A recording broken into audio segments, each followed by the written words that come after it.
Okay, and we are live, I think. We think. And that might have been due to the time stone. I'm sorry. Welcome, everybody, to another episode of Nerd Unpacked. I am your host today. My name is Elemento. If you don't know, I'm usually the producer for this show and other shows by TwistedCurve Productions. We have other channels such as Technoscope and our sports channel, #Champs, with featuring the Sports Cave. Today we're going to discuss Infinity War, the Avengers. But a couple things. First of all, we are on a public Wi-Fi, and Yes, our loyal fans, we cannot afford the internet no more. So now we have to find any public location. This stream will probably be interrupted a lot, but we are recording it, so a edited version will go up eventually. Also, because we're not in my studio, we will be passing the mic back and forth today for talking. Obviously, because we're talking about Infinity War, it just came out last night. Most of you, if you're watching this right now, you're obviously not watching it. You saw it last night, or you didn't know it came out today. But obviously, there will be spoilers in this episode, so just give you a little something about that. So hashtag spoiler. Yes, hashtag. We're gonna be spoiling a lot. If you haven't seen the movie, don't watch this right now. You should be out right now watching the movie this weekend. But I give you 5 minutes of grace Non-spoiler. period going out. Okay, we're gonna start with the non-spoilery review. hold the mic when you talk. Okay, this is uncomfortable. Oh, and I would like to remind everybody watching, we are on public Wi-Fi. There are interruptions, but next week we're gonna be at a Starbucks because there's one in Wakanda now, right? All right, but So first of all, yeah. Go ahead. First of all, I'm sorry. So the first thing we're gonna do is get into our thoughts of the movie, what we really thought about it. I should have pointed this out to begin with. Chris is not with us tonight. He actually has to work a real job, so so he wasn't able to join us. But Serving the community. He's serving the community. he did watch the movie with us today. So I won't be speaking on his behalf, but I will. I just wanted to say that he just couldn't make it because he's actually working. Obviously, this is a big movie. We've been waiting, 10 years now? Yes, a good 10 years. 10 years. Since, what was it, 2008? Yeah. Yeah. The first Iron Man came out in 2008, so we've been waiting 10 years for this movie to come out. And in my opinion, obviously, no movie is going to be... Spoilers first, give them a chance. Yeah. Well... Or do you want to head straight into spoilers? Well, this spoiler alert is on the title and everything. Okay. If you haven't seen the movie, you probably should not watch this. In my opinion, it was one of the best Marvel movies out there. Was it perfect? Probably not. But I for my personal taste, I want to watch the movie at least a second time before I give it that real rating. Yeah, that stamp of approval, or this is how good I really think it is. But I'll just be honest with you guys. When I went into that movie, I was fangirling the whole time. Were you about to show your titties? Thanos is like, woo! This was a movie I've been waiting a long time to see. Yeah, I feel you. I have the same situation. So what did you think of it? Oh, in Marvel movie ranking, nobody's gonna beat first Avengers. I'm not gonna lie to anybody in the audience. First Avengers was like the culmination of every comic book fan's dream. It's like a crossover event. That's always gonna be my main list. That's one of the best. Other movies for personal reasons, but compared to like the general good last 5 years, this does rank pretty high for me. Unfortunately, personally, Black Panther was a lot better. It was so like revolutionary. It showed like they took so many risks in Black Panther compared to Avengers Infinity War, of course. But I'm not gonna downplay that at all though, because Infinity War, it did take a lot of risks, and Well, we're on a spoiler already, right? Yeah. All right.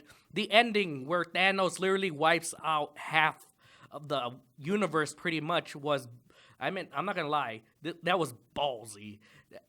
A lot when we were in the movie theater, a lot of people went in, and when they came out, normal Marvel movies, if they like it, they clap. This movie, people were silent because they couldn't comprehend an actual super villain winning a movie.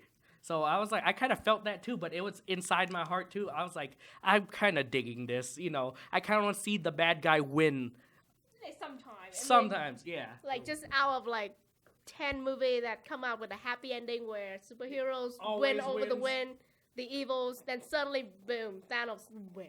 So what was your thoughts on it? I would say I really like this movie. It didn't make me fall asleep like Batman v Superman.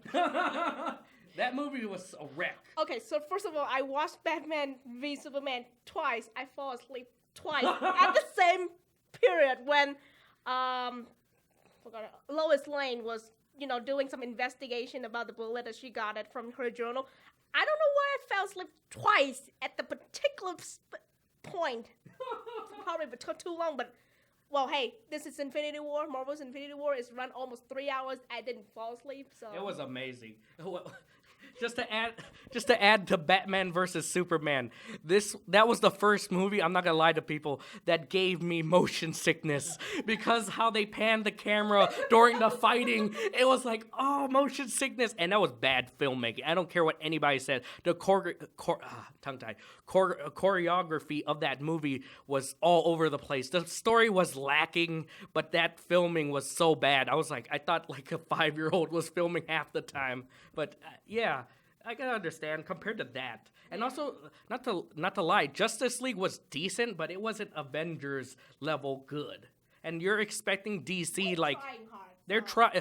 Unfortunately, right now Warner Brothers is trying to rush their slate to beat Marvel, and this is what happens when you try to beat them.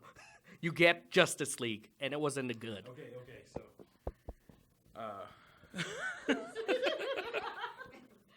so going back to the movie, Let's talk spoilers. yeah. Let's get into Well, it.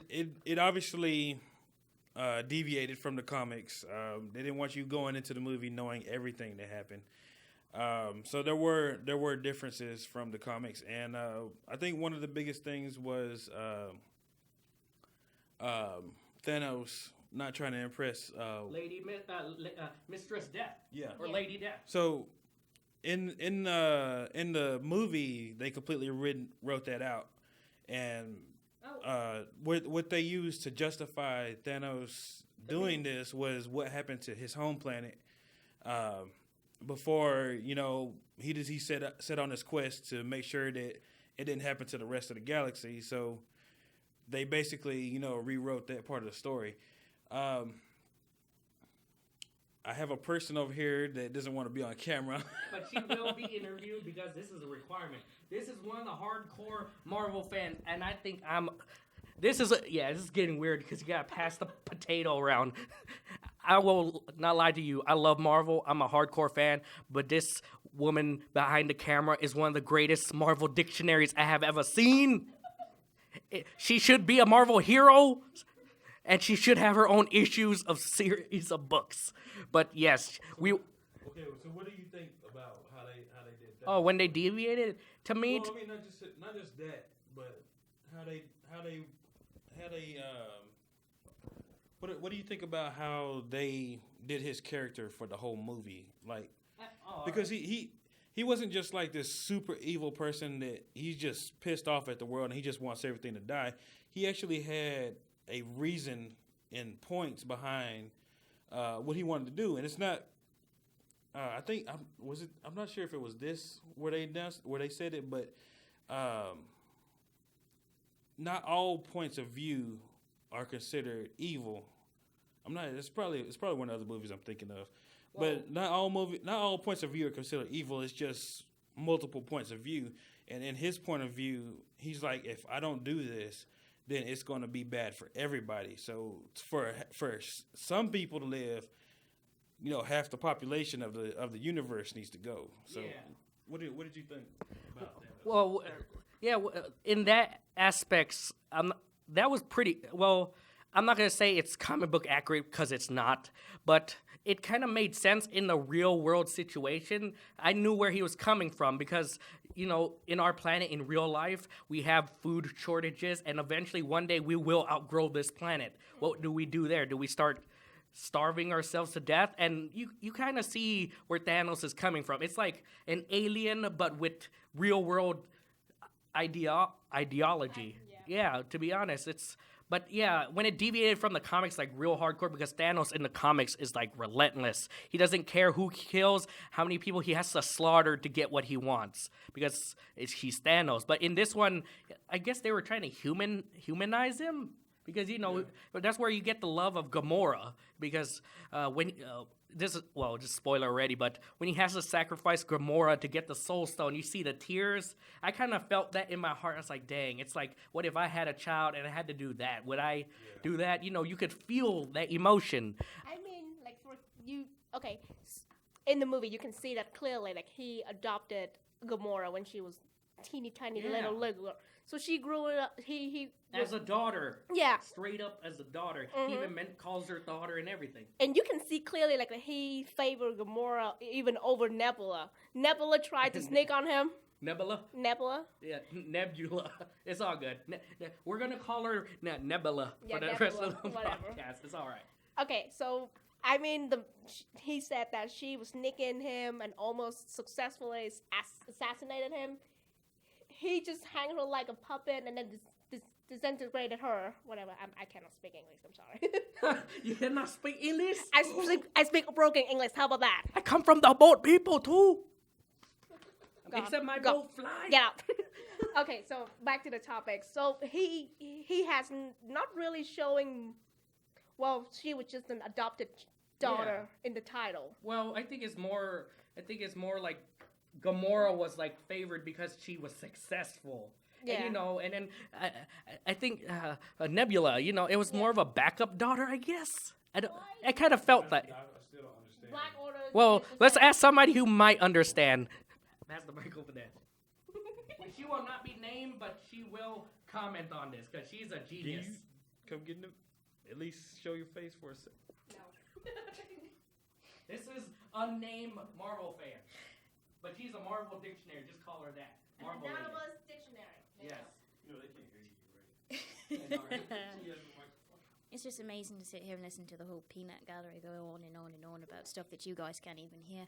From what I can understand in the comic books, they have to give Thanos a reason to do what he does. And it comes from a place of love. So if they remove Lady Death completely from the equation, they have to put something in place. What do they put in place? A fatherly love, because that's a little bit more user-friendly, There's too many storylines for somebody. I'm willing to kill everybody for the woman I love. But no, I'm a daddy. I've got to throw him off the cliff and just rip right from the Bible. I got to sacrifice my child. I'll actually do it. His task was actually given to him by Lady Death in the comic books to wipe out half of the population of the entire universe. So they had to give him some type of backstory to give him that drive to actually do it. And they chose his planet, which means we're not going to see Eros, we're not going to see the Mentor, we're not going to see all the people from the original Titan where he came from, because they didn't even like him. And they call him the Mad Titan because he is literally insane. They did not put that on screen. Yeah. So, and with the daughter thing, Nebula is always referred to as his granddaughter in the comic books. I didn't know about that. Yes. So, and I just refreshed my memory about that when I was reading it a couple weeks ago. And she pretty much is trying to prove to Lady Death, I love you so much. Look at the atrocities I'm willing to do. And one of the atrocities was he basically made Nebula a zombie. She had eyeballs floating around, her skin coming off of her. Oh,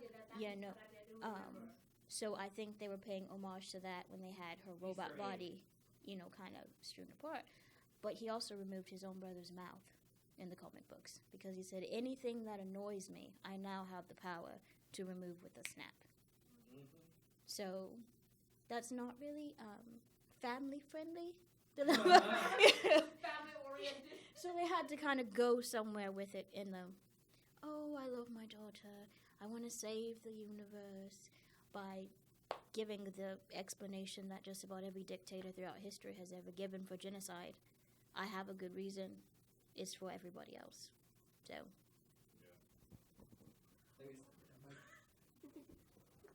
Thank you. And that was the sister of Jane Foster. She came all this way from London. See, our fans reach as far and wide. Let's just hope Thanos doesn't kill the rest. Well, back to Thanos.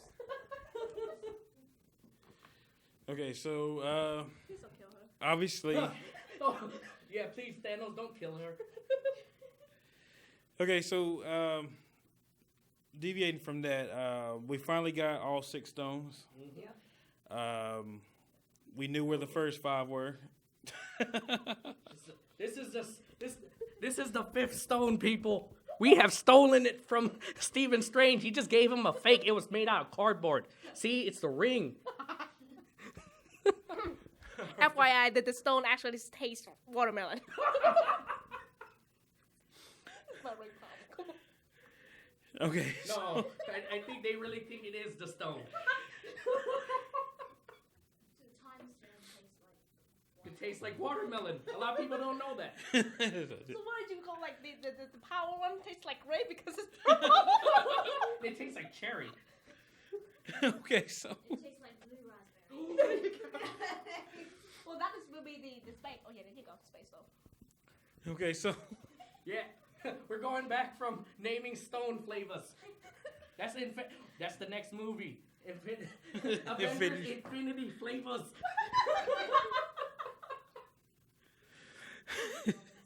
I know, Baskin Robbins. It was seen in the Ant-Man. yeah, Baskin Robbins. Baskin Robbins always finds out. Wait, if Baskin Robbins always find out, I think they're still in business because they knew about Thanos. So anyway, so we had the 5 stones, right? We already knew where 5 of them were, and they finally introduced the Soulstone, Yes. which, in my opinion, that was actually pretty well done. And they brought back Red Skull. Red Yeah. Skull. Oh And yes. something I went back and watched most of the movies leading up to Infinity War, and one of the things that I noticed when I went back and watched it first, Captain America, was he didn't actually die in He the was movie. sucked into space. Yeah, he just he's just kind of gone. So it's pretty cool that they bring him back, and they actually have a legitimate way of introducing the stone. It's not like they just we always had it right here, or they just found it or something. So in my opinion, it was well done. Yeah, before the movie came out, there were rumors of people like saying, "Oh, maybe it's in Tony Stark's heart or something," as Or the Heimdall. or Honda or what was it, Wakanda? It was under the vibranium all this time, and I say that didn't make sense. All those rumors was like maybe. Well, I agree with the Heimdall. Heimdall. How do you say it? Yeah, Heimdall. it's Asgardian. It's Asgardian. You can't say these names. I don't even think there is a language that can be learned. But the fan theory video that I watched, what is it? Did you know what the name of that channel was? Film theorists? Film theorist? I don't remember. But one of the things that he brought up was that because he can see like every soul in the galaxy, and because in all the previous movies, whenever you came in contact with one of the stones, your eyes glued it. Started glowing that color. His eyes were yellow, so they were theorizing that the stone was within him. So, and at the beginning of the movie, obviously we're past the spoiler point, but at the beginning of the movie, the first thing that happens is he dies, which I thought would have been a cop out if they killed him right there at the very beginning, and that's where the Soul Stone was. A lot of people are like, in the comic books, they are all not dead. They were transported into the Soul Stone. But how I'm doing it now too. Hondal was Hamdall. Hamdall. I can't pronounce his name, but you know, the blind guy with the sword. Calm H-Man. But the way he died in the movie, he is not coming back. He was stabbed, people. And Loki was his throat was crushed. So they are not coming back. If they were vaporized into the stone, I could see that happening, but I think these people are dead. So you make somebody cry over there, though. Oh yeah, we also have we will be coming back to that. But back to the stones first.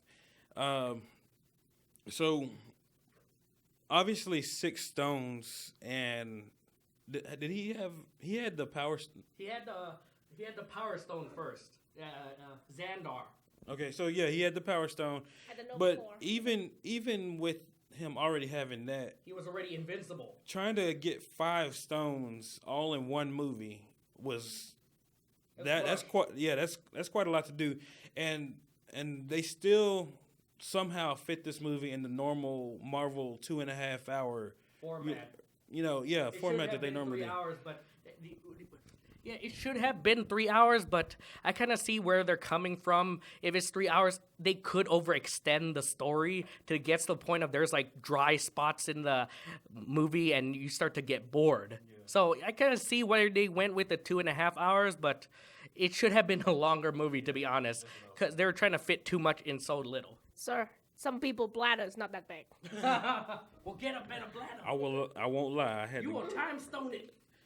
I made the mistake of drinking water before I went into that movie, and I drank and not ate at all. the second half of the movie, I was suffering the whole way. Like, oh my God, I need to go. But yeah, Oh no, that's explaining your face. yeah, I was not about to walk out of that movie. I was like, we just gonna have to suffer through it. But yeah, so he gets all 6 stones, and they explain the Soulstone, where it's been, how to get it, and all this stuff. I mean, in my opinion, they did a great job in that. The Time Stone, I kind of... Whoa. It's kind of controversial to me. Now, we will say Stephen Strange did say that he could only see one possible outcome. And he told Tony Stark, this is the only way. But in my opinion, it seems like they gave it up too easily. Well, And if he hadn't given up the Time Stone, then he wouldn't have been able to bring Vision back to kill him and take the Mind Stone. So, I don't know. What do you... well, that's where the Time Stone gets weird. I mean, you've seen...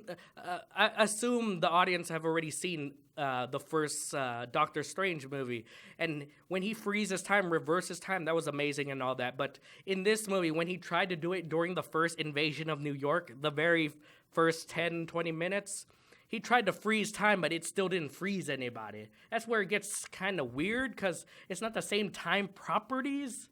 So I don't know if they were playing it like that, would have it worked against Thanos, like rewinding the clock? But you saw Doctor Strange get at it like extremely hard. He multiplied himself. He went into different reality situations. It was and that didn't stop Thanos. Do you really think one stone against 5 would really win? I don't know. That's up to more speculation, though. Yeah, I suppose. It just, to me, it almost seemed like a cop-out, but, I mean, they did explain it, so. Yeah. I don't know. You have anything to say about it? Well, I just realized, very quick, during you guys talking, I don't know, I just remember on the Doctor Strange movie, well, this is just Easter egg, and not really contribute much. That was the part that Stephen Strange said he really hate acupuncture. Oh, I noticed that in the movie, and then it's like he's getting acupunctured. It's like, yeah, that's kind of deserving. And when Ebony Maw, this is another side of that. When Ebony Maw, which is the Squidward, Squidward, got him into the flying donut, quoting now. Mario's also interviewing today. On the flying donut, and then he tried to torture Doctor Strange to actually giving up the Time Stone. you can see that they has a bunch of acupuncturists pointing at Yeah. him. That was a great That scene. is really like, That was one of the great. Yeah. But That's we're gonna the hand it thing off today. to Jane Foster's sister again. So Miss Foster. 2 hour Doctor Strange. No. I'm just going to start out by saying it took me about 2 years before I could actually watch Doctor Strange for personal reasons. But when I did actually watch it, one thing I think people missed in that first one, they said when you alter time using the time stone in this way, there was a whole bunch of warnings about the consequences to that. So you have to keep that in mind in terminology of him giving it up in that way. You know, he's read the instruction manual because it comes after the spells. Thanos has not. And the way that he used it and what he used it to do and all the cosmic energies that went into that action is going to have repercussions. So again, exactly. And we didn't see Doctor Strange's little murderous friend either. So considering that, I'd say don't get too worried about how easily they gave it up. Because if he had gone to get the Soulstone before getting the Time Stone, not Soulstone, the Mind Stone before getting the Time, it still either way, Wakanda could not have withstood an assault for too long.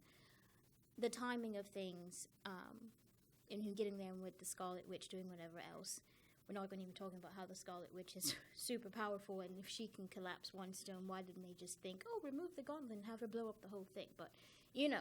I just noticed You that. know, if she can, because she can tap into the energies that drawn from the cosmic and all the rest of it. So just consider using the time stone. There was a whole book of warnings attached to what altering the time stream like that will do. Yeah, because if you mess with time, It messes back. That's a lot of time movements. Flash, Siri, people, he comes up with problems and everything. Well, let me add to that. Well, what was Lady Foster was saying? Well, she, messing with time has consequences, and of course, time stone and all that. But you gotta imagine if he did that to the Infinity Gauntlet, how would that mess up like real bad? You're messing with they said those Infinity Stones have been around the universe since the beginning of time. If you use time to mess with the other 5, how bad would that end up? It's literally like you're trying to destroy a nuclear bomb with a nuclear bomb. It's bad. I kind of figured that out later. Well, apparently after he did that, I don't know, it just make him relaxing at Philippines. He's on the pension plan, people. He's in the Philippines. I'm gonna sell these stones for cash. He's gonna pawn shop them. How much you want for these gems? $5. Is all right. Bargain! It's a bargain, It's a bargain. I think he wiped them out. He could have wiped them out. Okay, so so we covered the fact that he has the stones. And it took us, 40 minutes? Yeah. Let's If we talk any longer, we'll be at this. If we talk any longer right now, we would literally be the running time of Infinity War. 3 hours! Yeah. Hours later. So okay, let's move on to another topic that we touched on earlier: the deaths in this movie. Oh, somebody So- actually live chat us. Yeah.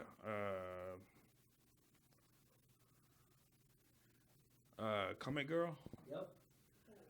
She was replying to when you said when you were talking about Thanos winning or pretty much winning. I think bad guys can win, but it should be clear and make sense. Yeah.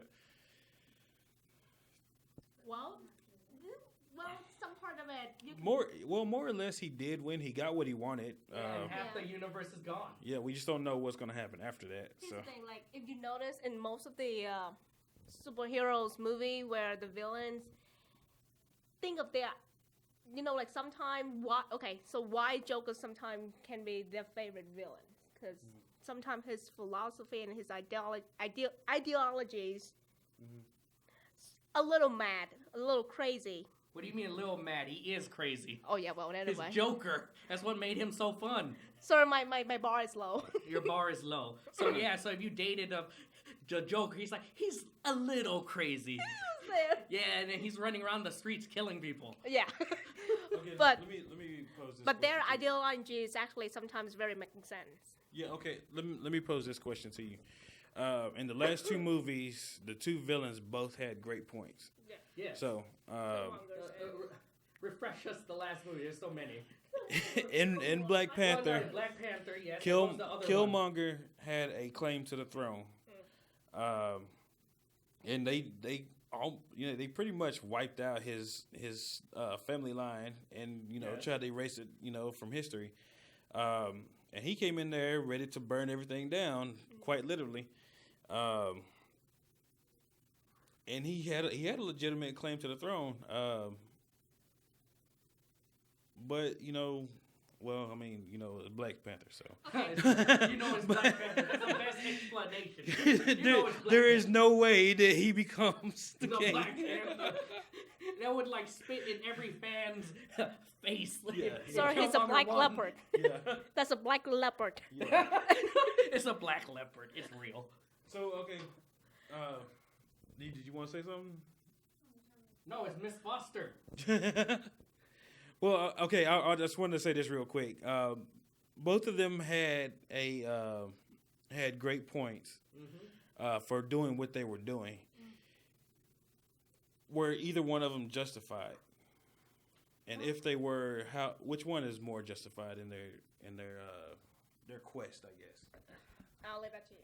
The way they executed, of course, Killmonger, the way he executed was not good.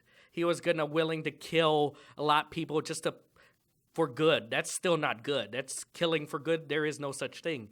But if you look deep into the causes, though, yes, minorities of color, race, creeds, a lot of the times they get, of course, prejudice, racism, a lot of that's going around everywhere. And you can see his point. It's like these people have been oppressed for so long. It's like something needs to be done. They had all this ability and power, but they were keeping it to themselves. Yes, they had the ability and stuff, but the way he was trying to execute it was not good because that would literally cause a worldwide civil war. And, in that situation, innocence gets killed. In times of war, law falls silent. There's no such thing. It's a thing. So, out of the two, who do you think is more justified? That's hard because they both had valid points. But the reason I always go with Black Panther was not because he's just a hero. Because, yes, Killmonger, his execution was not good. That's why he turned out to be the villain. But his points were well justified. And also, Black Panther points were justified too because he wasn't sure the world was ready. And at the end of the film, if you saw it, he started slowly giving the world technology. He started slowly, we're going to improve the neighborhood, all this stuff. It's like, By that building. yeah, when they bought the building, it's it's condemned. The moment you open the world to the Wakanda to the out there. And it's in the ghetto. This is our embassy in the ghetto. The moment they opened up to the world, Infinity War comes out. Infinity War. Oh, This is what you get. no Starbucks. No, the thing. I'm just gonna say this when it comes to the justification of villains in the Marvel Universe. The movies have been very, very, very good, what people say, in endeavoring to humanize villains. I've never been a fan of the bad guy in a movie because I've Captain America or Superman, all the rest of that kind of stuff. But I am a huge fan of showing consequences to behavior. You can have the best intentions in the world for doing something, but regardless of your reasons, the consequences are the consequences. Innocents get killed, maybe bad people get killed. Killmonger was like the villain for the millennials. I'm just gonna be honest. He was the millennial version of a villain. The product of circumstances outside of his control, endeavoring to solve a problem with a solution that makes no sense. Yes, there's poverty. Yes, there is prejudice and racism and people having difficult times. But a lot of people didn't pay attention to it. Also shed the light on relations between African Americans in the United States and Africans themselves. and a lot of the opulence and things that they have, and how a lot of people were still living like kings in Africa when people were being enslaved. So there was a lot of social commentary in that movie, and a lot of it was missed. But there's no justification for killing millions of people. Even the quote that everybody loves, when he's passing away in Black Panther, said if you really, really think about what he was just saying, with this day and this time, it's a tragedy that this is the result of years of circumstance. Not everybody's reality, but the possibility of everyone having this reality. But you have to separate his actions from how Thanos or even Loki and some of the older movies behaved, because they were using kill millions of people for a better good. Not my mommy left me, my daddy left me, somebody killed me, people were mean to this, I had to grow up by myself, I was probably in the system, well educated apparently, but in the system. That was not their stories. It was, I, on my pedestal, have decided this is the way to solve a problem, and I'm going to do it no matter what. The comic books don't have a lot of gray areas. Yeah. It's dark, good, or evil. And unfortunately, we have a generation of people watching the movies unfamiliar with the comics, and that line gets blurred. And I think it's really important to shed light on, yes, the bad guy won in this movie, but did he really? Or was it showing consequences of actions? Lots of people's actions. The good guys, the bad guys, everything led to this moment. No matter how hard they fought, no matter how many decisions they thought they were making that were a good idea, no matter how they felt, oh, somebody I love died, oh, I want to slam an axe in someone's chest, whatever the case might be, oh, I just want to save Tony Stark, oh, I just want to help this person. At the end, he got all 6 stones. Not because he worked hard to get every single one of them, but everybody's actions led to this conclusion. And now they're all suffering from those consequences. So, was it really a bad guy winning, or was it everything? Yeah. Yeah, that made a lot of sense. Yeah.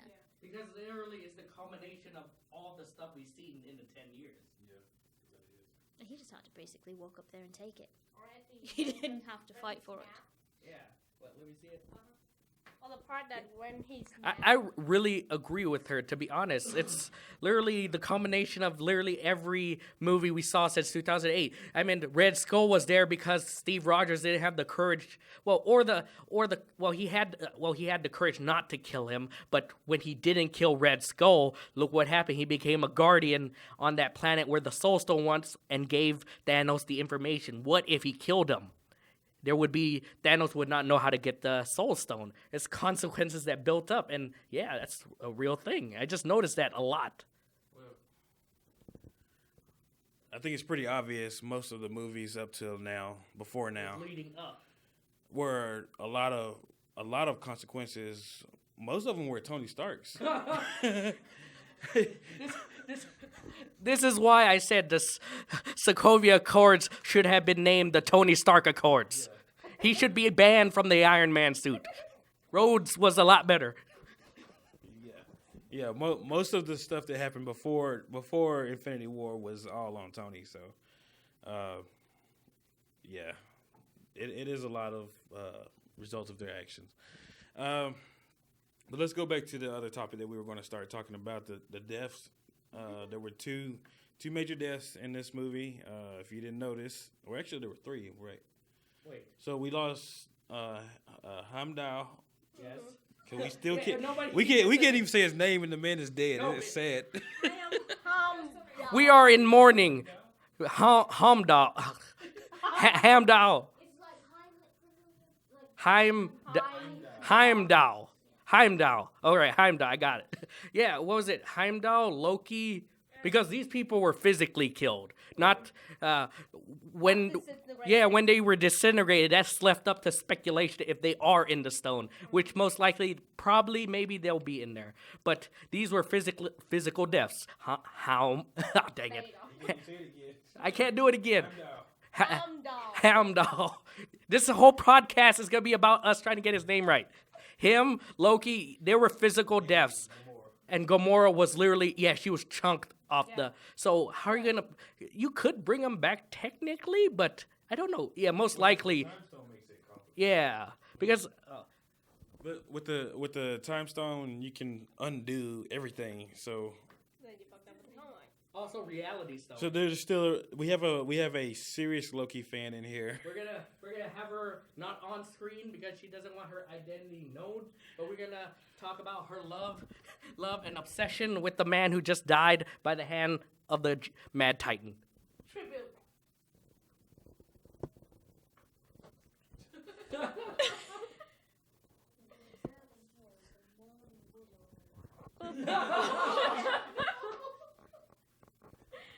We should have had 2 mics. Well, personally, contrary to what these guys seem to think, I don't know. Personally, I kind of think it is an illusion. And, well, I'm just not convinced that he's quite dead yet. So, that's all I gotta say about that. Wait, what actually makes you believe he's not dead? Because, I kind of see where you're coming from. Dark World, he was just stabbed, and that could have been an illusion too. But when you have a power gem inside an Infinity Gauntlet, I think it's permanent. But what do you think makes him not dead? Just, in general, the fact that he is a mischief god, and the fact of him just being a god in general, and as you said, he has died a couple times and came back. So I just don't think it would make sense. But I'm just not trying to make it hard on you, but so you think that he's gonna use the illusions, and then once he laying down there, faking dead, and then Thanos use the Power Stone just explode the whole ship. Thor was floating into the Guardian ship, so Loki just bye, yo motherfucker. Just go. Well, I'm not convinced it's an illusion because normally he would disappear at a certain time or something. But when Thor actually went up to his brother's body, it was real. He was grabbing and hugging his brother's body, expecting to get killed in the ship crash. Are you talking about in Infinity War? Yes. Because if you remember back to when he's holding him, it's no. on that planet when he supposedly died, he was holding him in his arm. He was like, I can't even remember what Thor said to him now. But I'll tell Father what you did, and he was like, I didn't do it for him. I did it for you. Yeah. So let me ask you this one last question, ma'am. So you think Loki is alive, and in Thor 4, Matt Damon's gonna reprise his role as the actor who played Loki? Do you think that'll work? Matt Damon signed a contract with Disney for 3 more years as the second-handed Loki. Yeah, he's on contract for more cameos as the fake Loki. But so that's your opinion, though, if he was really an illusion. But what? Unfortunately, let me ask you guys this: would it make sense to make him an illusion to come back when there are no more Thor movies on the slate? well, in my opinion, he's dead. Yeah, I mean this isn't any of the other people they've ever encountered. This is Thanos. This is the big bad. According to the Marvel Cinematic Universe, the baddest guy in the universe. And they pretty much got laid out. I mean, the only person that survived the encounter was Thor, from what we saw on the screen. So, I don't know. If he somehow survived, I'm not sure. I don't believe it. I don't believe it. Well, let me ask. famous comic girl. Well, let me ask Tran about this, to be honest. Do you think Marvel is going to do a cop-out and use some kind of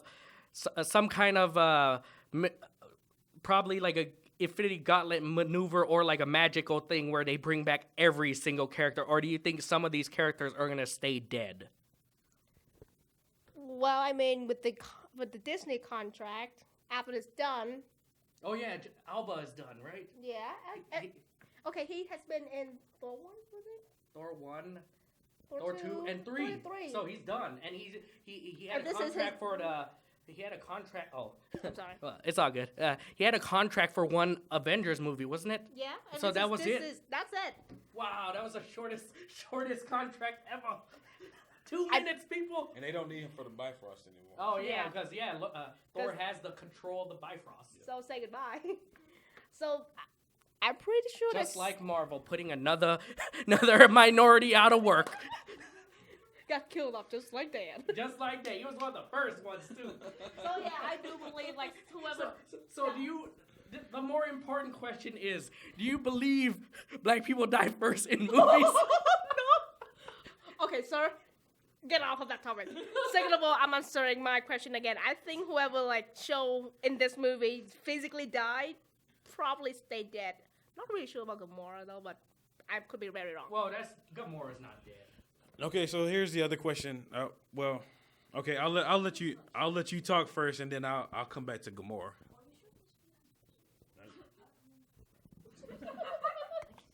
The question was, do you think they're gonna cop out on these deaths, or some of them are gonna remain dead?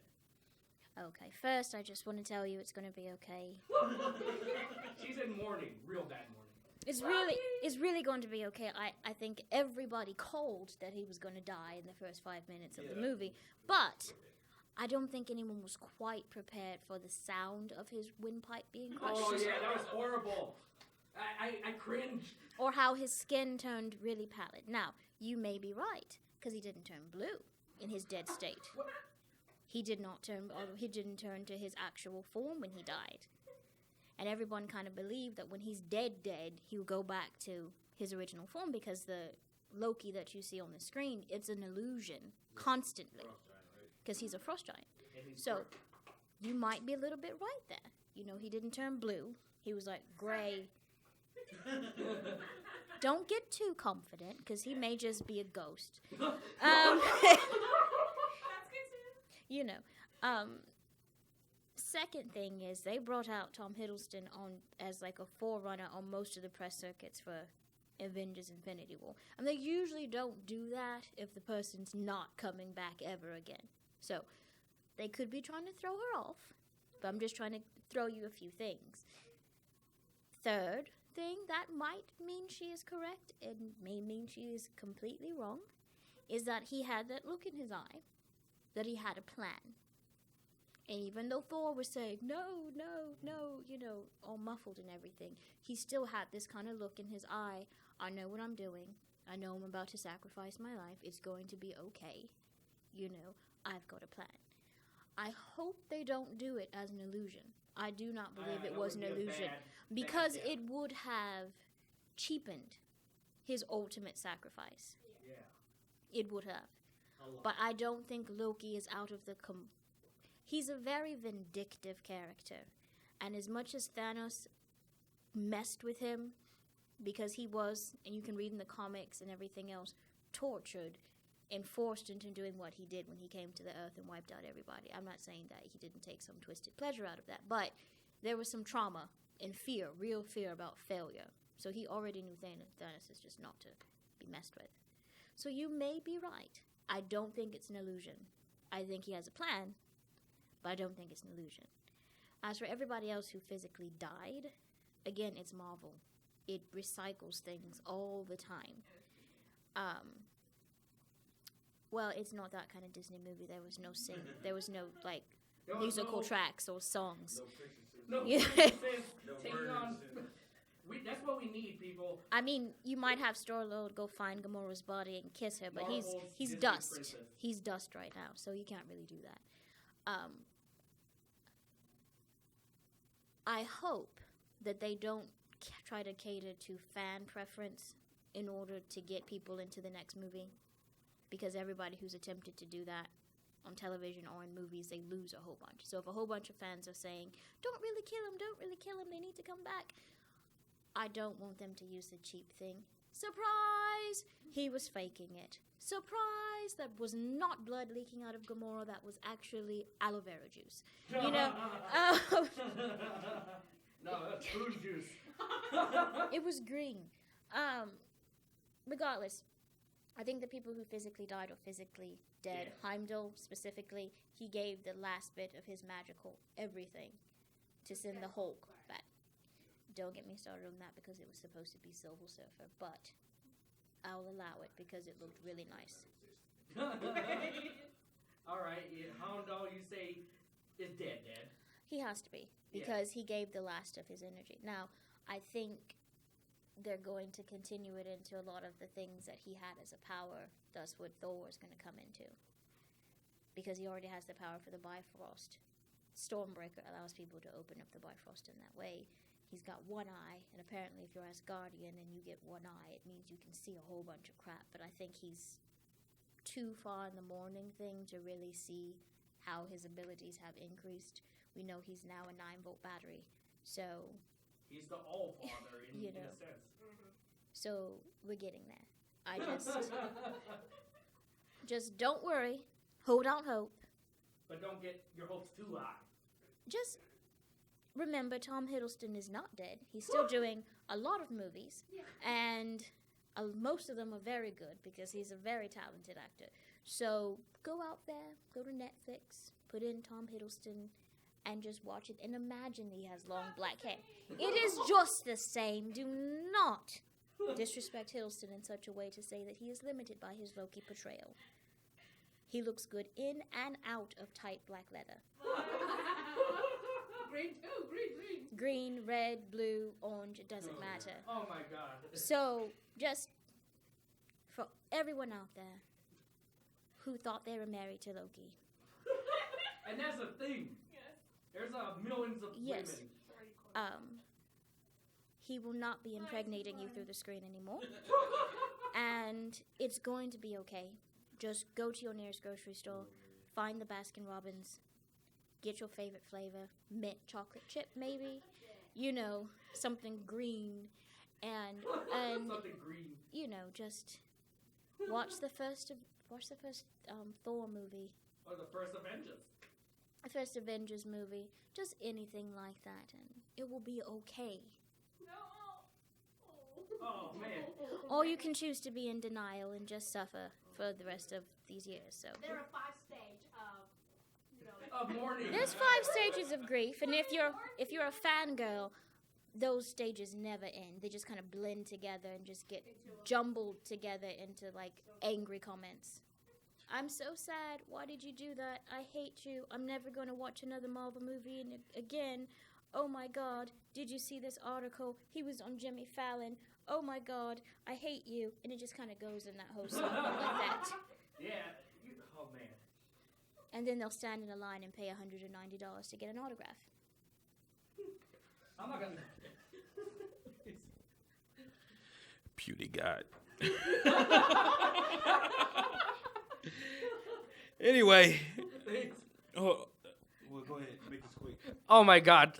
Just imagine when that Loki scene happened, when he gets killed, just imagine the fans. I guarantee you they're probably writing letters right now. boycott the Empire. There's just an entire group which is Kevin Feige is getting death threats. Look it up probably. He's getting death threats to bring back Loki, which is not even a real person. And it's probably compositions and shit being signed online. Look it up. Let's check it out real quick. I'm sure there probably are. It's like Loki death. Somebody just Yeah, look up. see if there's a petition.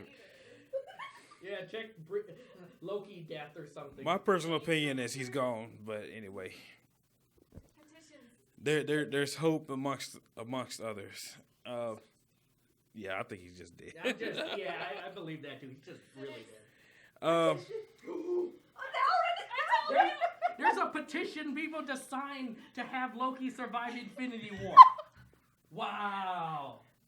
Petition free Loki. Free Loki? What is he, like freaking a whale?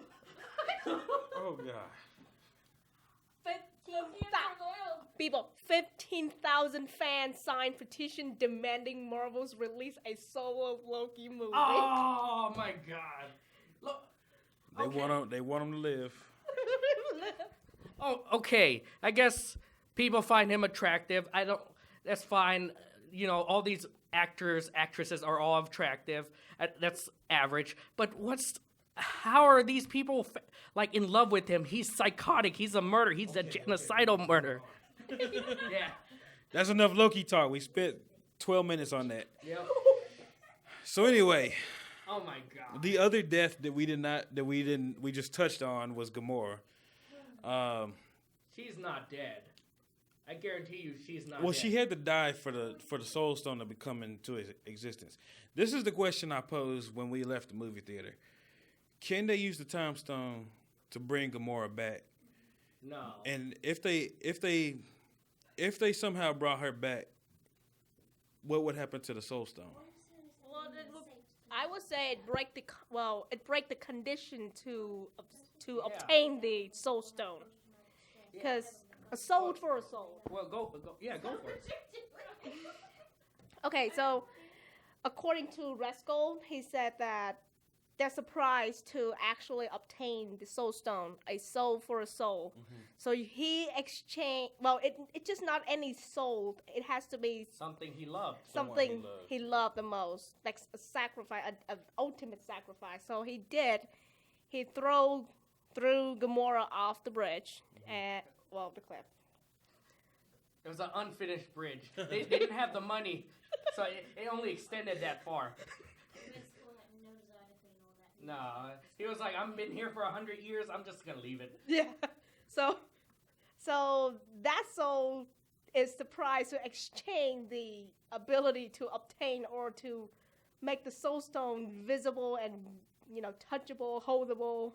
Put it on the gauntlet. So I would say if they bring back Gamora, then that Soul Stone gonna would be vanished. gone. Yeah, it vanished. It break the concept. So what we're saying is she's just as dead as Loki, Well, pretty much. That's what I'm saying. Okay. okay. If you use the time stone, let's just say Doctor Strange. Whoop, Gamora's not dead. That means Thanos would have never thrown her off that cliff, and he wouldn't get the sixth stone. Not necessarily. Then what other way would you see it? Because remember when they first demonstrated how the Time Stone worked, they were showing an apple on the table, and it had one bite taken out of it. But without him physically biting the apple, he was able to go forward in time, showing the bites being taken out of the apple, and then going back without the bites. And they go back and forth like 3 or 4 Is that times. different possibilities? Yeah, that's what I'm saying. So Yeah. can you use the Time Stone to actually change reality? Oh. Yeah, that's a good question, though. Because when you mentioned that about the apple getting bitten and he wasn't biting it, there could have been different realities of time and space where he took multiple bites into the future, but he himself did not eat the actual apple. So that begs a real good question, but it's Marvel, and I always say this. This is stretching for leaves, stretching for branches now. This is why I tell all the people who watch this, it's called movie logic for a reason. You just roll with it or you don't.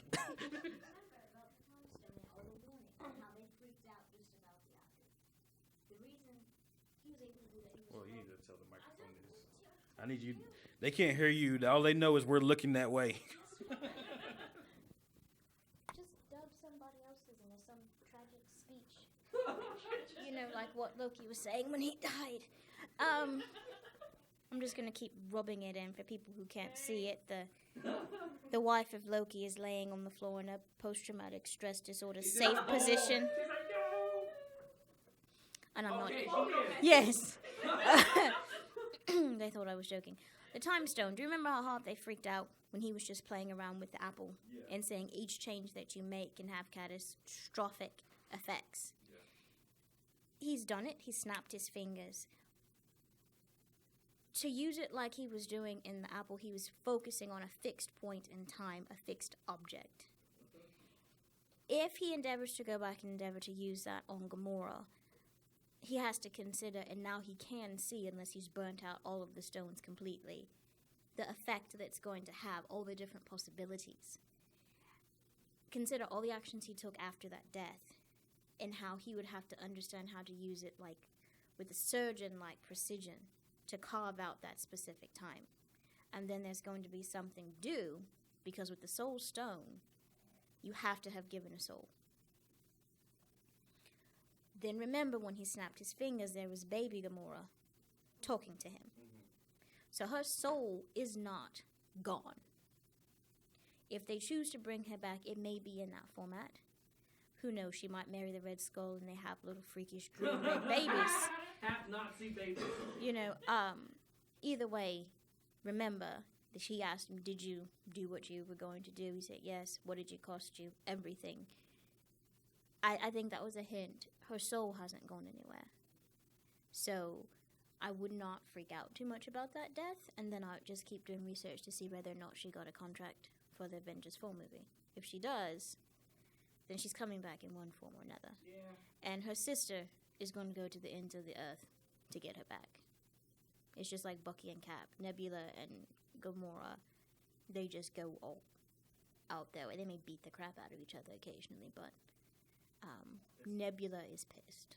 She's the only one that they said has come close to actually succeeding.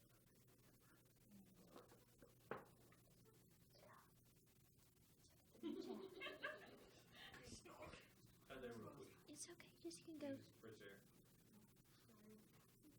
Oh, you're good. Yeah, it's a late podcast. We have crew here about to fall asleep. We've got people laying on the ground, someone else sleeping in the lotus position. It's a very zen environment. Madam Loki is weeping, so she's in a Fetus position. I've never seen a baby lay like that in my life, but we can call it a fetus position if you want. So I'm going to give this back, and you keep doing what you do so well. Okay, so Yeah. all right.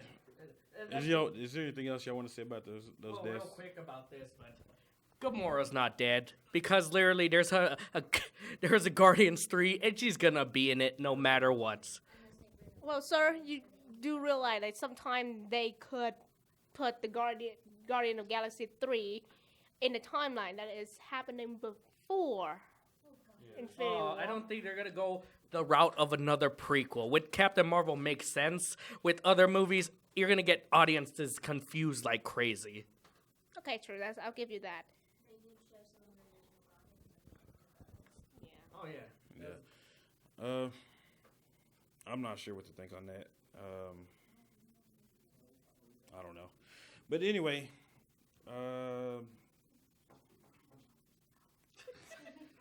How many minutes are we in?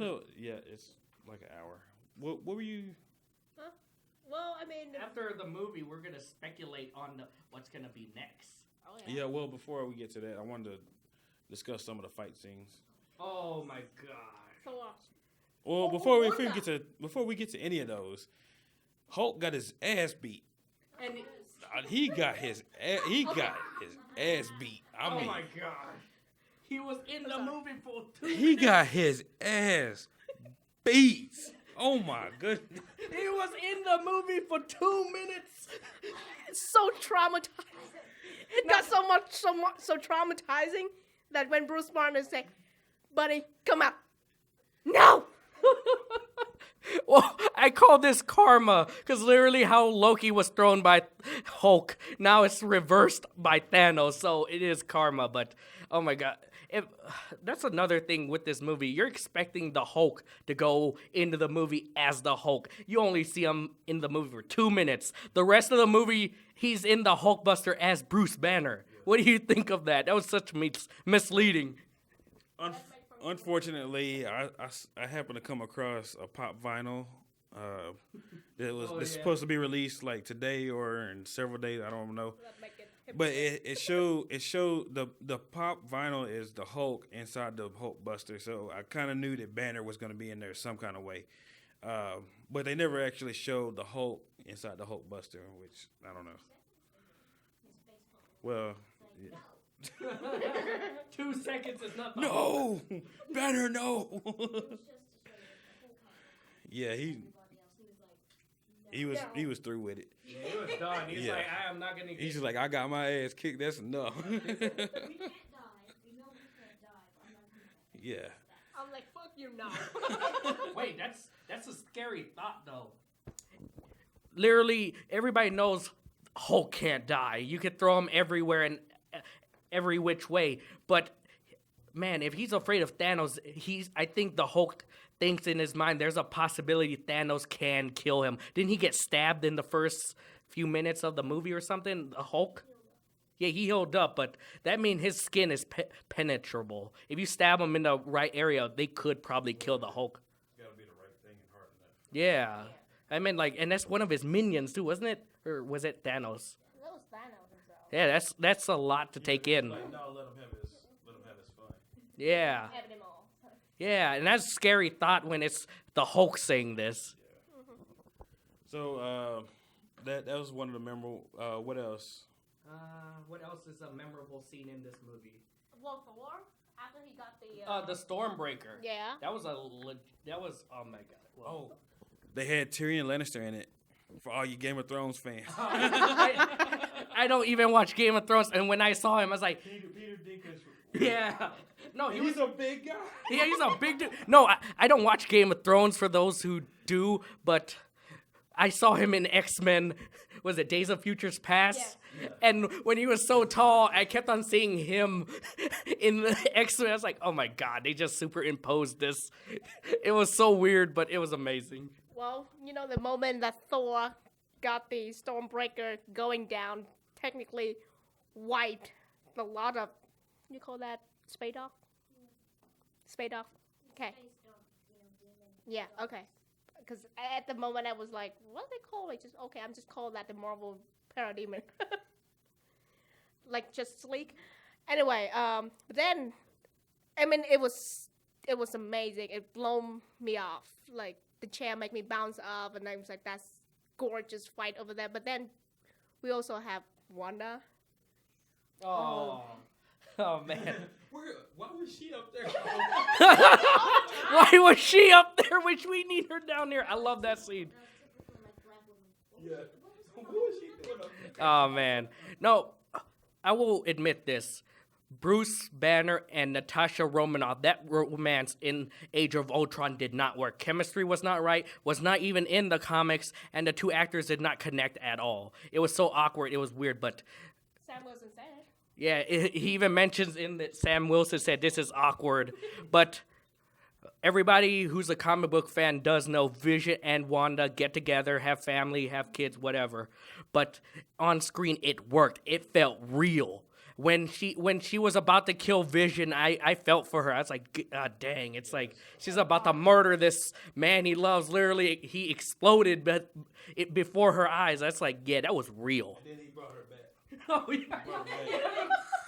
It's like, that was such a letdown, too. Like, you asshole! I just had to kill the man that I love, and then you gonna sit there and bring him back right there? No! No, she was like, dude, I bust my ass off, destroy the motherfucking stone. No. That was the greatest fake out in history. Thanos brings him back after he explodes from Wanda, and in the end still kills him the second time. Just rips that thing out. Man, Dies okay. another day. Dies another day. Well, another 5 minutes. Yeah.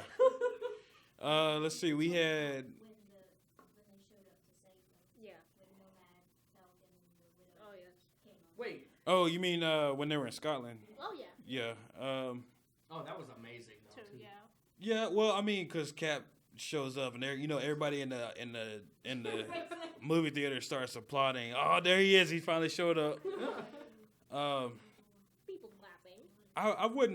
I wasn't too crazy about that fight scene, but the one where they're on Titan fight, Tony Stark, Stephen Strange, Spider-Man, and Star-Lord, they're all fighting Thanos. That was a pretty good scene, in my opinion. That was amazing. That was pretty good. I think all the fight scenes, to be honest, was well choreographed, and it looked amazing. This was like grade A.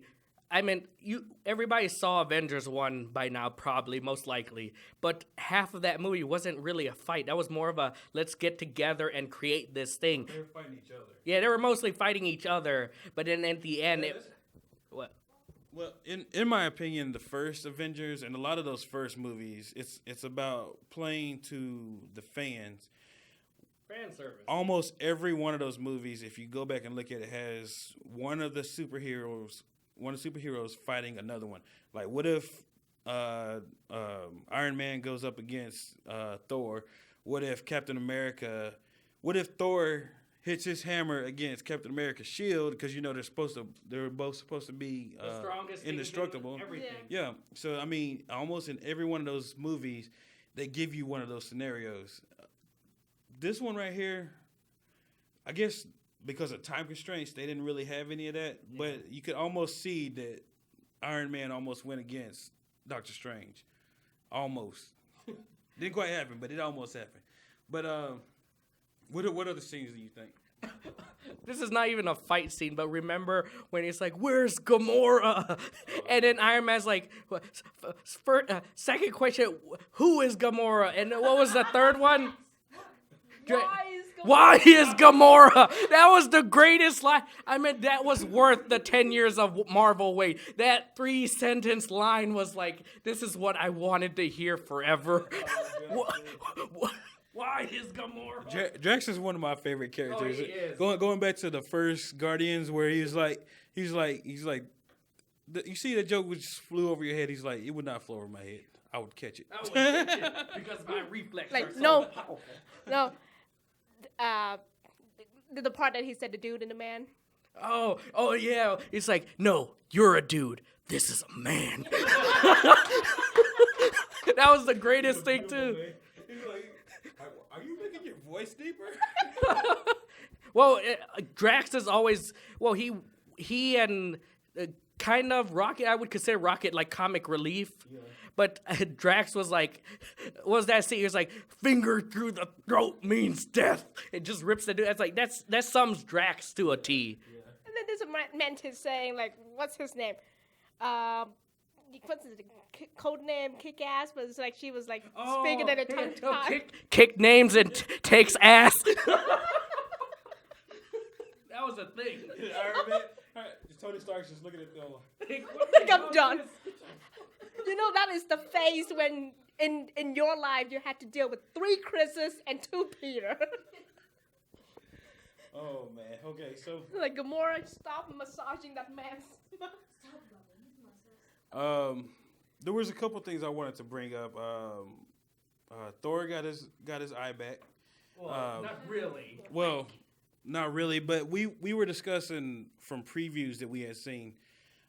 Thor had both eyes, and they were kind of like trying to psych you out about him losing it in Ragnarok. But we see how he got his eye back. Yeah. What else did we want to? Nick Fury, Samuel L. Jackson, for the first time in all of these movies, finally almost said. He says "mother," and then they wipe him away. A lot of people, in interviews leading up to Infinity War, he kept on saying to the press, and this is a quote he always say. He's like, "They did not call me up for Infinity War and all that." He's like, "I am not in this movie." But in the end, you saw him in the post-credit scene when he's calling Captain Marvel. But in a sense, he didn't lie because he's not in the movie. He's in the post-credit, which is basically, he is getting killed by the Infinity Gauntlet or vaporized or whatever. But he's really, it's a tie-in to call Captain Marvel pretty much into the next movie Nick Fury is in. So yeah, he's not really in the movie, but he's there. Well, that and just to, I know this is like a sidetrack of the topic that you just said. I feel like this is the second time Disney tried to make the Marvel movie like straight at that borderline of PG-13 to a rated R. Going into the rated R areas. Spider-Man: Homecoming when Aunt May found out Peter. What the? God. Yeah, I love that scene. And then this one we had Mother. There you go. Yeah. Completely cut off from the app. What are you doing on the computer? What are you watching? It's like, porn? Porn. Hey, that was in the movie, though. That was awesome. Yeah. I need you to make a distraction. We're all gonna die.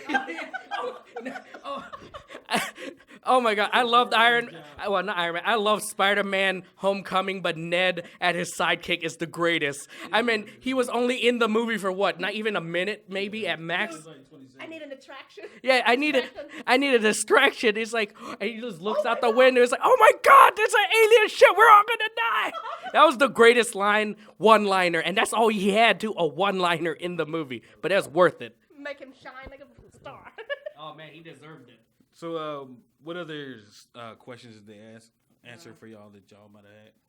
Oh, that's pretty much the whole movie, wasn't it? Quite. Well, I mean, obviously we didn't know what was going to happen, but there were always, you know, things that we thought were going to happen. We got the Soulstone. We all wondered when that would come into play, but Well, to pay that up, and I mean, right now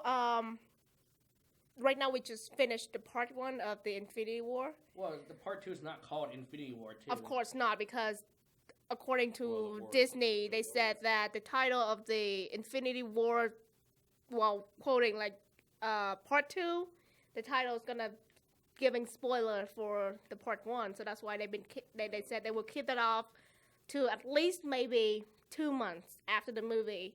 And at that point, if you don't go to see it, you don't go to see it. So. Yeah. That's kind of shameful because 3 months into the release date, it's almost out on Blu-ray DVD. Yes. So if you're not in there, don't go. Don't go, yeah. So, any other questions that you might have had? well, not really a question, but I'm just gonna say, like, right now, this is what I've been talk with Chris, well, which is who absent today. He said that according to his opinion, this opened like an endless opportunity, or the outcome. Like they can kill up whoever they want now. So they can bring back this person. They can it's just an infinite outcome. Infinity War. Yeah. There you go. You know, I hope, really, to be honest, the Fox deal goes into effect before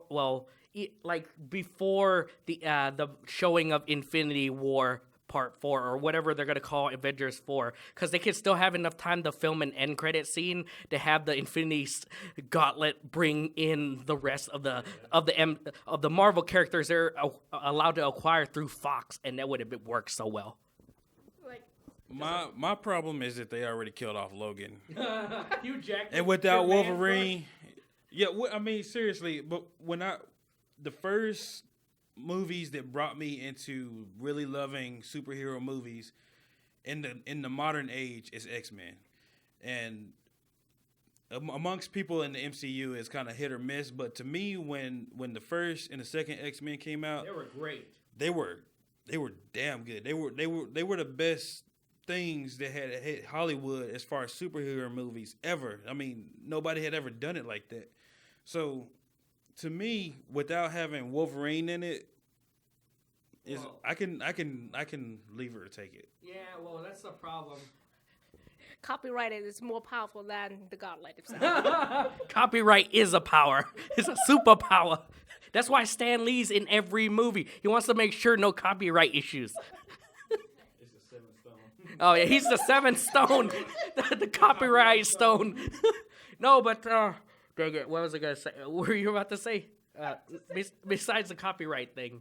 Oh, Logan. Logan. Yeah, the Sorry. problem with this, a lot of people growing up with Hugh Jackman as Wolverine, so it's like. He's like the embodiment of it. Yeah, but I felt the same way when Patrick Stewart was being replaced with the younger Professor Xavier. I was like, oh my God, why? You know, but I think eventually people will give this new Wolverine a chance. Don't get me wrong, Hugh Jackman's amazing as Wolverine, but over time people will give this new Wolverine a chance. It's gonna take a lot. But eventually they will like it. He might be more comic book. It's not like it's not. Well, let me see. Oh.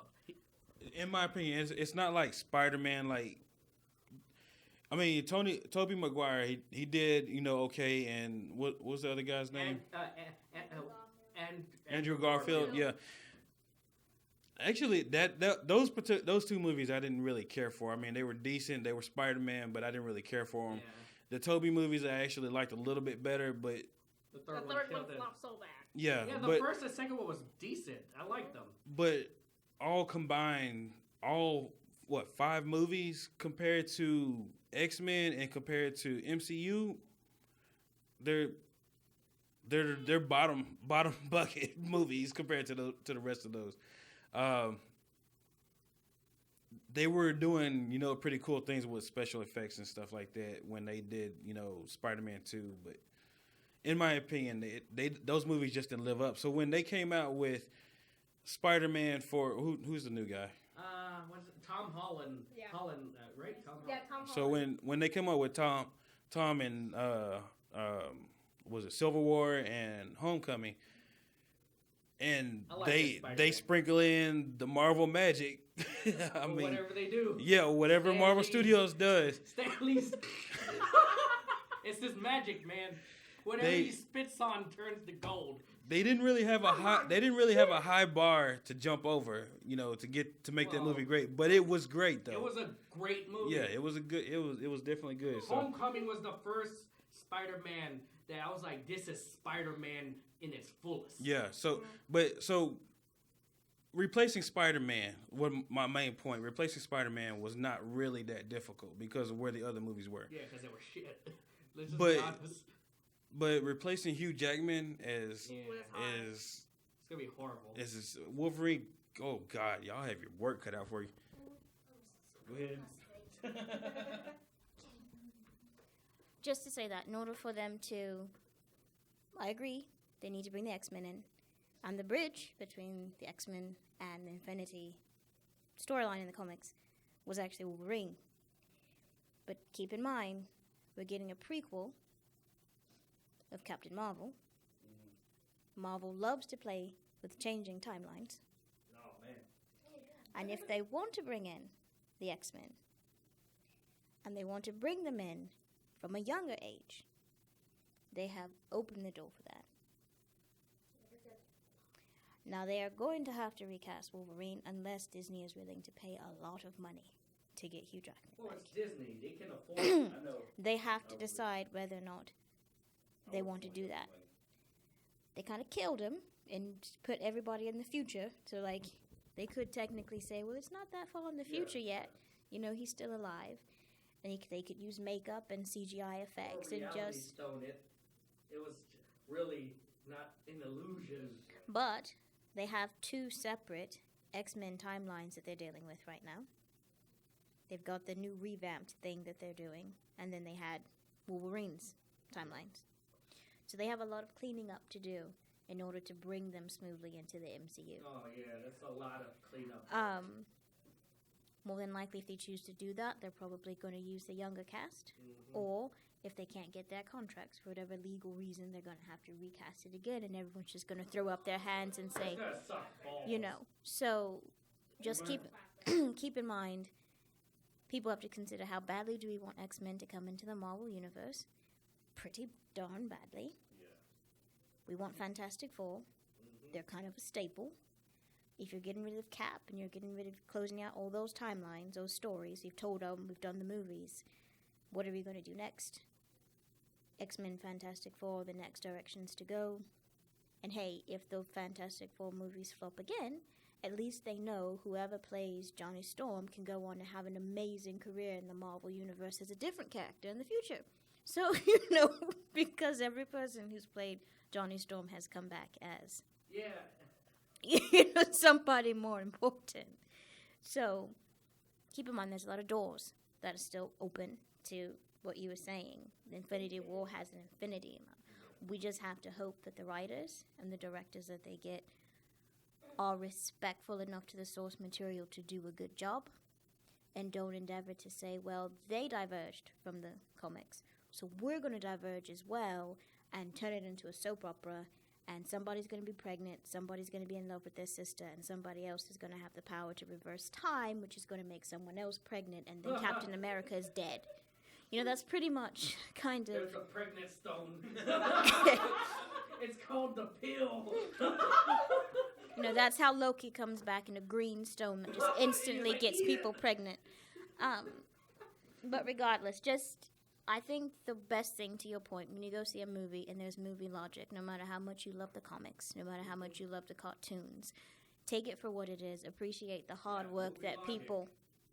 I sit through every end credits for every movie that I ever go see, unless it's awful. Like Oblivion and another one, Shape of Water, I could not sit through the end credits of that because I had to throw up. But every Marvel movie, I watched through all the credits. Because all the work that goes into every movie, from the people who drive the people around to feed them, the people that gave them permission to use the horses, whatever the case might be, a lot of work goes into these movies to bring to life things that most people thought could never be put on the big screen. And that was the part of these movies that fascinated my father, because he grew up with the cartoons, or he grew up with the comic books. And I remember him seeing Avengers for the first time, and his face just lit up.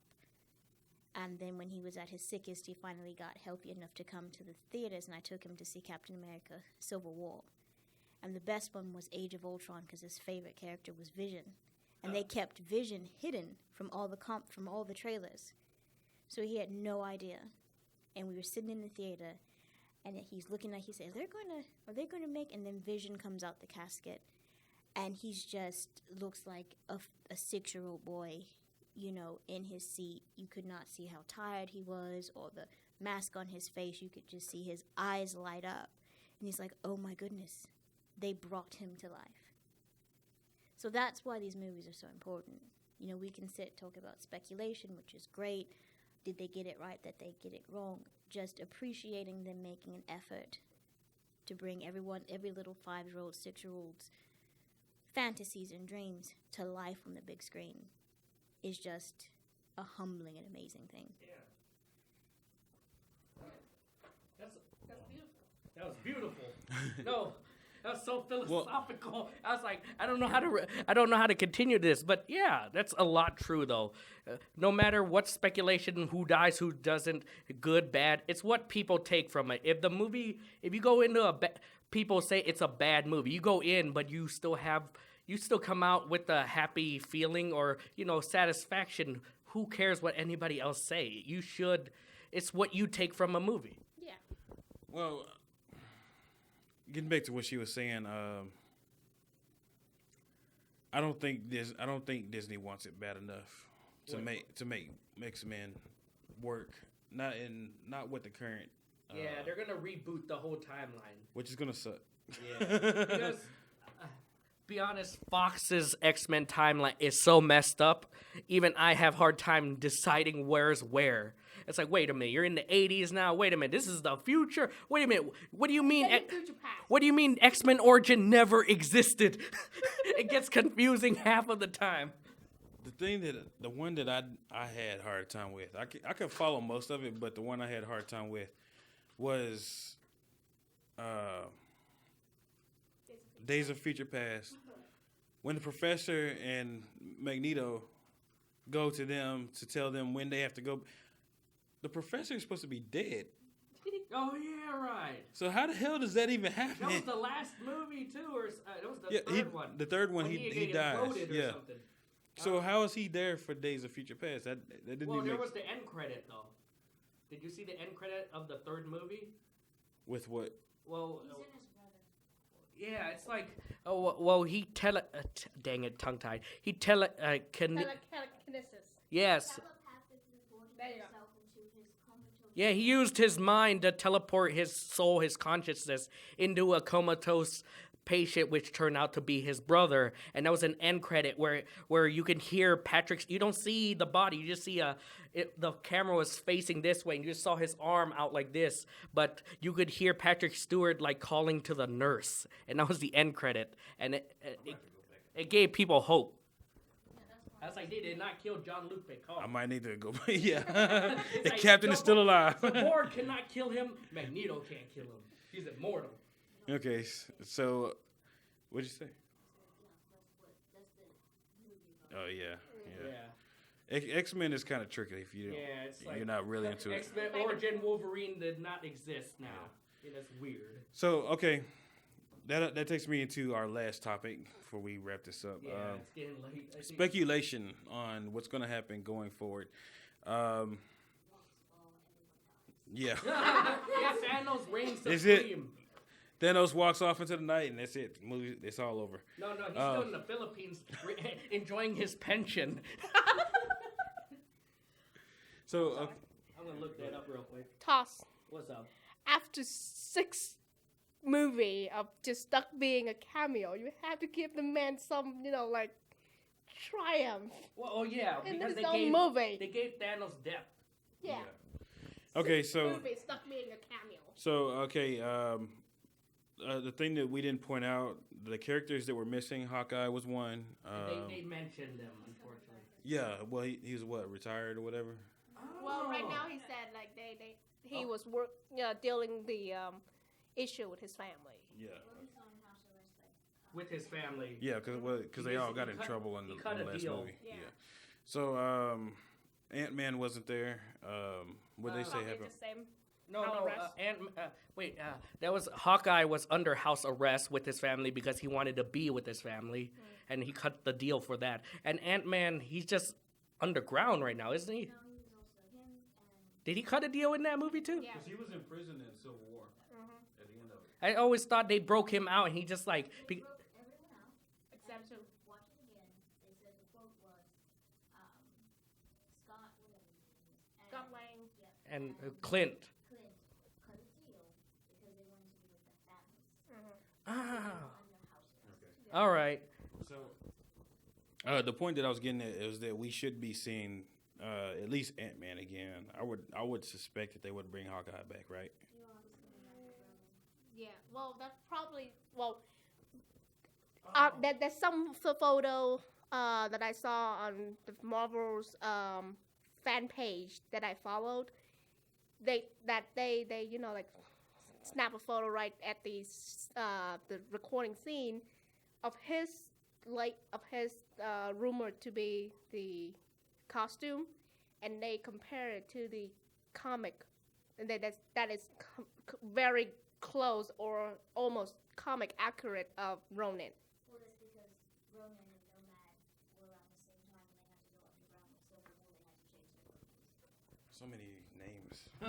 The names, they go mess with your mind. That's why Thanos needs the gauntlet. Wasn't the guy in the first Guardians of the Galaxy, wasn't his name Ronin too? Yeah, that was the Ronan. That was yeah. Good God, people, The come on. accuser, right? Yeah. Yeah. Well, that's Ronan, with like N-A-N, and this is I could never Ronin. pronounce his name either. Yeah. A lot of these names are like, Okay, so coming up, I'll just go ahead and Oh. put this out here. Coming up, we have.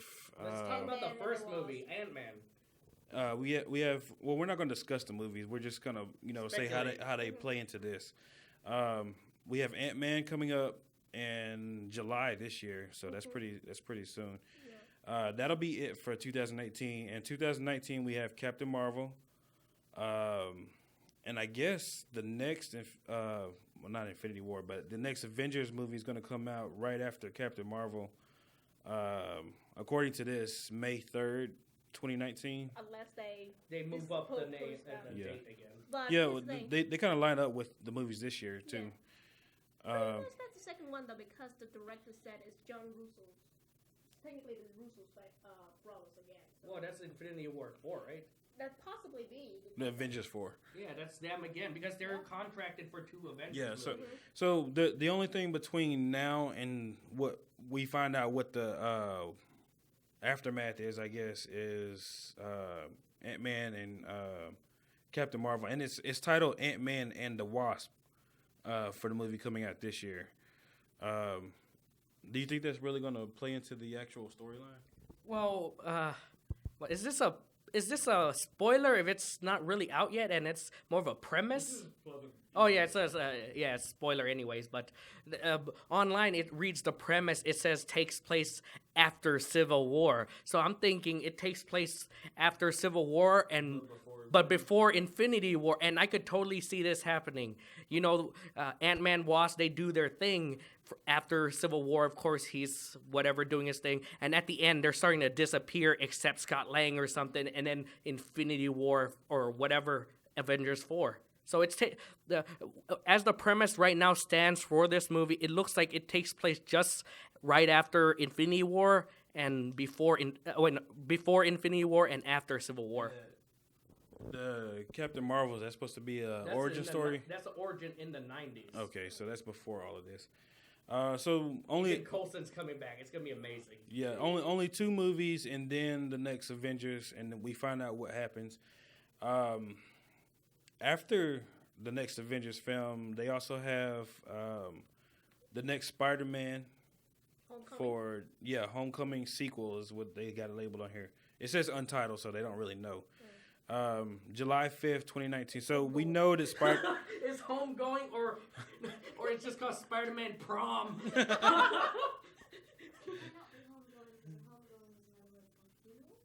Well, okay. Oh, that would not be a good movie. He'd be dead. So we know Spider-Man's coming back at least. Oh yeah, he's not dying. And Sony's not gonna allow him to get killed. Yeah, and then after Homecoming is Guardians of the Galaxy, slated for 2020. They don't have an actual date for that one, but if Guardians of the Galaxy is coming, that means that we know at least Star-Lord is going to come back. It's not gonna be like just the ship floating in space. One of the things I meant to point out when I was watching the movie, why did Groot die with all the rest of them? Isn't he a plant? Well, no, he's alive. Yeah. It's not. Yeah. Oh, so it's not just people that he was killing. No. It's not a certain. It didn't care. If you had the spark of life, it would take half of it away. Sentience. Yeah, sentience. But but we know most of them are coming back for Guardians, unless everybody remains there as Groot's. No, Rocket's just by himself. He has the arm of Winter Soldier floating in space. Like, yeah, I got everything. Well, he disintegrated with all of it. He'll build a new arm. He'll find something. Okay. So we know Spider-Man's coming back. We know the Guardians are coming back. We don't know if Gamora necessarily is coming back, but I would think I would bet on it. She's coming some back. kind of way. I mean, Zoe Saldana. They're not gonna can like a love interest like this after what we saw. Yeah. Zoe Zadania, I think. And Vision's coming back because Scarlet Witch and Vision is a thing, and it's always been a thing. Yeah. Yeah. So. Who knows? She might become a super villain herself. What do you think? How do you think the next one would start? Like, would it from the closing scene of? Well, I mean, the closing scene was Samuel Thanos. Jackson back to say, Yeah. Thanos was like, Well, that was more. But that they was should- more of a lead-in into Captain Marvel. Okay, but they show Thanos, watching the sunrise. Yeah, in Asia somewhere. So, what do you think happens next? Like I say, he's enjoying his pension, but no, I believe they're gonna.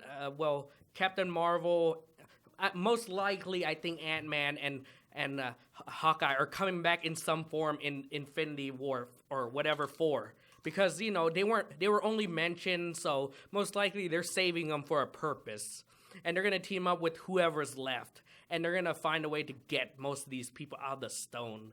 Because I don't think they're mostly dead because they evaporated and The Soulstone or the Mind Stone? they're most likely in a Soulstone, but they evaporate and that's where it keeps it and all that. But yeah, and that goes into physical deaths.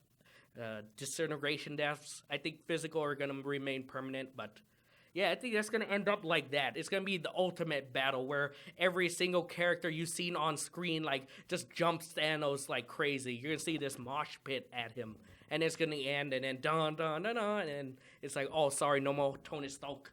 He's like, we cannot afford the Robert Downey Jr. right now, or Bucky Cap is real. the opening of the Avengers 4 will be Stanley coming out everybody coming back. No, Stan Lee was the guy.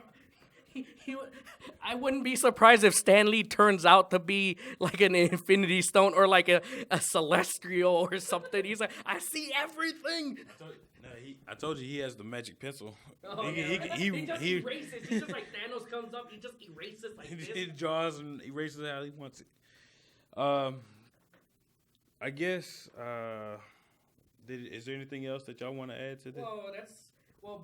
It's too early to speculate on Ant-Man and what's the other Captain Marvel because we know the basic premises, but we don't know exactly who is exactly playing who, and we don't really know the storyline yet. We haven't seen trailers or anything yet, too. So, but we had one for Ant-Man and the Wasp, but that's its only first trailer. That was its only first trailer, and it looks more of a heist scene kind of standard movie. So it's too early to really speculate about those. And yeah, we already speculated about Avengers 4, so I'm not sure where to go from here unless we want to go into Phase 5 or something. The only other thing I want to add is that, and they could have been lying, so we can only say what they have said. But what they have told everybody is that most of the main characters will be gone after the next Avengers Well, they're not going to movie. be dead. They said they'll just be like gone, like retired or something. They're not going to pay Robert Downey Jr. for any more movies. That's Oh, what yeah, it comes me down too. to. Wait, no, was it in an interview? Like, since like Disney has been throwing so much money at Robert Downey Jr., he said he's willing to do this for the rest of his life. And it used to be, what was it? Thor, or Chris Hemsworth and Tom Hiddleston used to hate working for Marvel until it got fun because the whole dynamic change of the command structure and all that. But they are now willing to work at Marvel forever. Of course, unfortunately, Chris Evans, he said he's kind of getting worn out. But you can only get so buff in life. But, you know, I could see those people playing to old age, like Old Man Logan, but in real life form. You know, they just age. What I actually heard was that they're going to start exploring different comics, different stories. Different universes. titles. Yeah, Not so the universe is more like titles. yeah, they're instead of everything being Iron Man and Captain America, they're just gonna start pulling out the other stories that they think they can tell. Yeah. So we may or may not see them again after Avengers 4. It will just only time will tell, I guess. We do know that Guardians of the Galaxy is coming back, and Spider-Man, who is is a new character anyway, we know he's coming back. Well, he's only in the first film. Yeah. So Same with Black Panthers. I don't know. So the fourth film, they could literally kill everybody off if they wanted to. Yeah, well, the original cast if they wanted to. Yeah. But no, to be honest though, I really want to see if Sony and Disney Marvel could get together. I really want them to do like a Sinister Six within the MCU. You already have the Vulture. Come on, just need a few more people. You got Sinister Six. That would be amazing if they could pull that off. But who knows with that kind of deal. All right. There's a lot more we could talk about. Yeah. Especially outside of Infinity War. But since this is the release day, we thought we would cover that. But do you have anything else to add? You look like you get through. Oh, yeah. It's Jane Foster's sister is in a different time zone, so she's actually half asleep. Yes. We asked her what happened with her and her sister and Thor. It's because the hammer. He loved the hammer too much. It was physical. I lost my hammer. It's Oh man, remember you still rode kind of your fresh. hammer. He's like, the hammer rode you. And I love that scene. Oh, and they killed her. Yeah. Are you suing for wrongful death now? Are you Thor, God of Hammers? Oh Yeah. man, Ragnarok was decent. It wasn't the greatest. Well, but it Ragnarok was fun. It was in my fun. opinion. It was because they were getting kind of serious there for a moment. So And then it it was got kind too of silly. yeah. But anyway, I think we'll go ahead and wrap that up. We've been doing this for about an hour and a half now, or hour and 45 minutes. So Yeah, this is the longest podcast live stream we ever done. well, I mean, Infinity War was big, man. It took 10 years to get to this point, and it definitely deserved, everything that It you know, is. yeah. Wait, you know what would be funny though? If we actually hold out for another 45 minutes, we will actually be the running time of Infinity War. Yeah. Okay. So, but anyway, thank you for joining us. I'm Elemento. My name is Trang. I'm Toss. Around. Oh, That is Loki's wife. I'm Bucky. She's still mourning. I'm Bucky Cap. Come on. Benjamin Sisko. And our special guest over here. Jane Foster. Sister. No. She's Jane Foster's sister because we couldn't afford Natalie Portman. I'm sorry. Thank We you. got the generic British woman. Thank you for joining us. Have a good night and enjoy. I hope you enjoyed the movie. If you haven't seen it, I don't know why you're here. You need to go out this weekend. Go right now. You don't need to see it now. We've told you everything about it. So, but anyway, hope you enjoyed the movie. Hope you have a good night, and we'll see you later.